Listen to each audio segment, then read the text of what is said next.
Hi guys, I'm Chelsea. I'm Christelle. And we are Blondies Kitchen.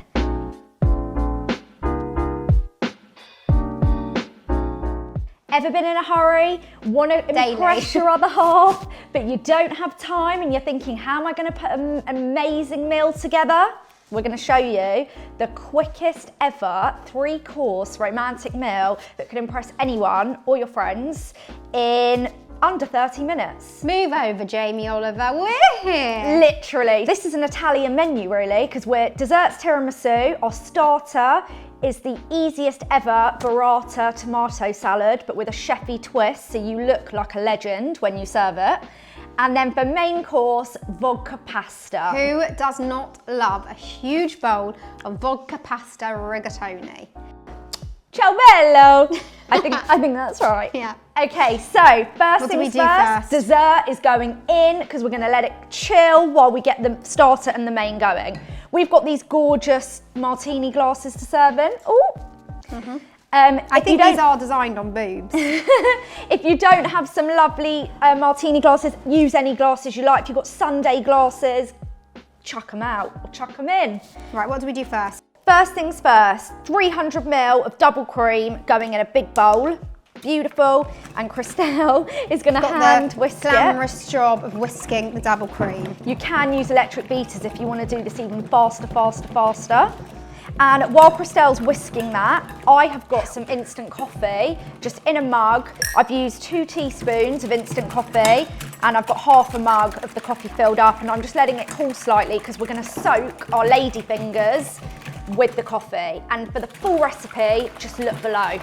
So I've broken up the lady fingers because they're going in martini glasses and we're not laying them all out, and they're going to go in the base of the cups. We're on a timer here. We're going. Oh, you ready? Come on. Right, okay, so my coffee's cooling. My lady fingers are in my bowl. I've got about 6 lady fingers in here, all broken up. And I'm gonna just pour my coffee over to soak all onto my lady fingers.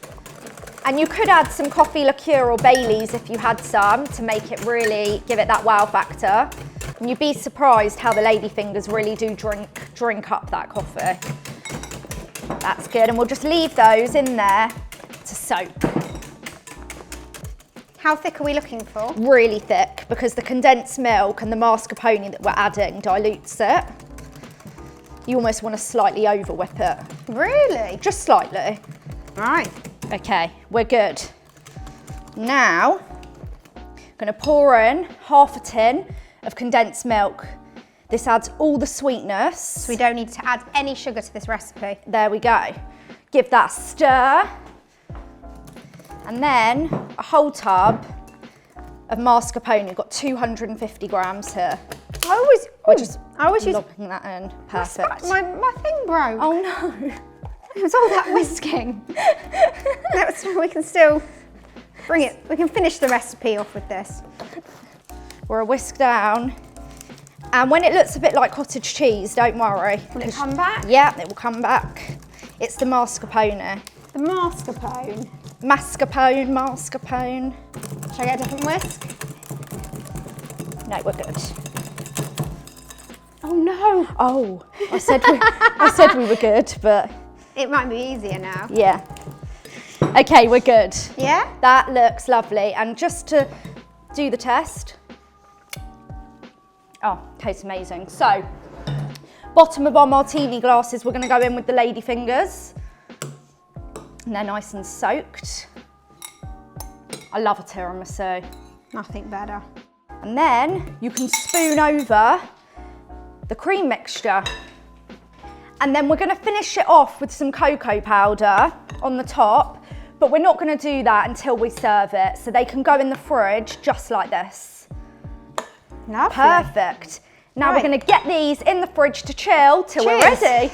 So our dessert's in the fridge chilling. Perfect. Now we can get on with our starter. So we made some croutons. So I got brioche bread, which is my absolute favourite. She had it left over. Had it left over, but it is my fave. Drizzled it with olive oil, baked it in the oven with some sea salt, and you've got croutons.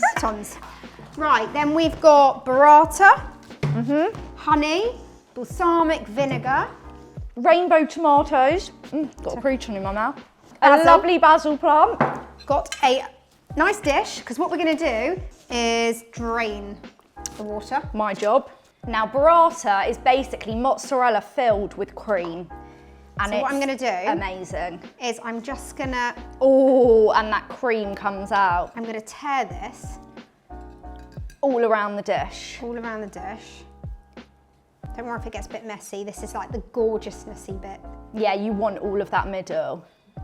All right, so I'm just going to cut some in half, some in quarters. It's always good, and you always see in a restaurant that nothing is the same.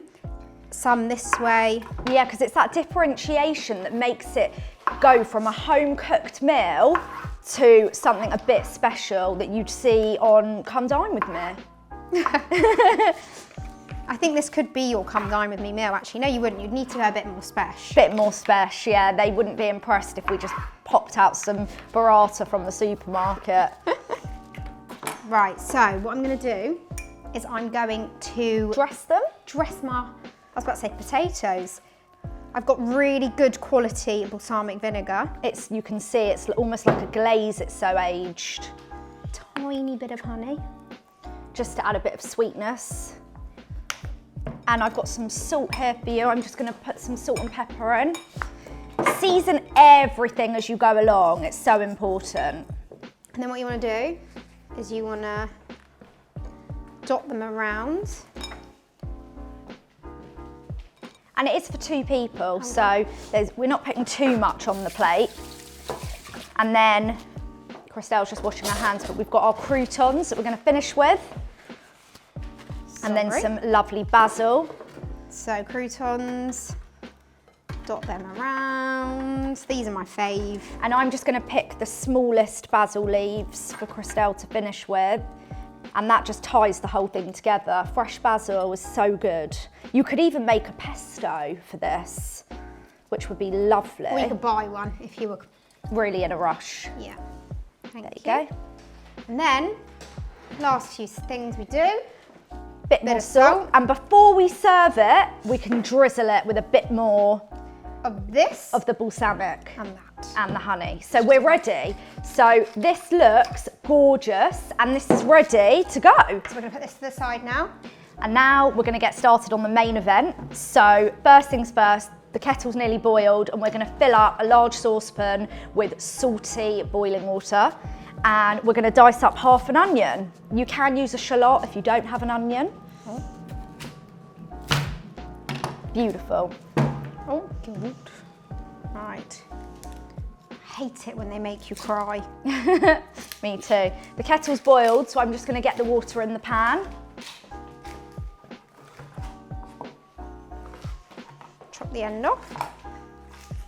Probably need like a bin next to me, don't I? So how finely am I chopping these? Just a small dice for someone at home, not like a chefy small dice.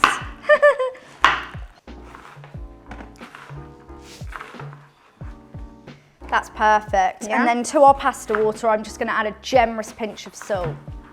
Rigatoni pasta, always so good for clinging to the sauce. Using a whole pack. Are you crying? Oh dear. And we're gonna go in with our water with the whole pack of pasta. And now we just need 2 garlic cloves. Yeah.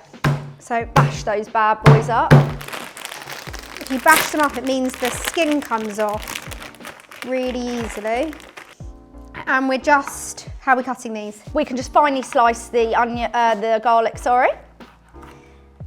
And then our pasta's ready to go on to boil. So what I'm gonna do is get a frying pan on, a non-stick pan, because we're gonna fry off our onion. So we're gonna go into our rolling boiling water with all of our pasta. We're using 3/4 of the pack as there's 2 of us. And while the pasta's cooking, we're gonna set a 10-minute timer. And we're gonna add some olive oil to our frying pan because we're gonna cook off all the ingredients for the vodka sauce. Got it on a low to medium heat because we just want to soften our chopped onion and we don't want it to go too brown or colour. We're looking to really soften the onion. Give that a stir around the pan and just let that gently cook. As you can see, the onions have gone nice and opaque, so we're going in with our chopped garlic, and we're gonna add a couple of teaspoons of chili flakes. Vodka pasta has got a nice kick to it, so we wanna make sure we get that kick in there. If you don't like things too spicy, you can just add 1 teaspoon, or you actually don't have to add any at all.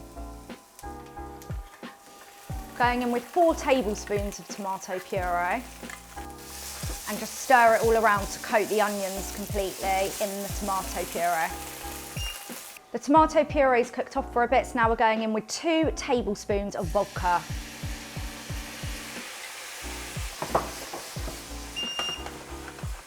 Give that a good stir and let the alcohol burn off.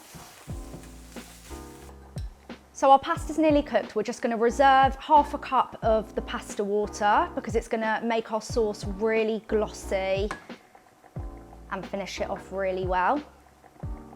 And now just turn the heat down on your onion mixture and add 300 ml of double cream. Stir it all together until the sauce turns lovely and orange and will resemble the vodka sauce that you know and love from the restaurants.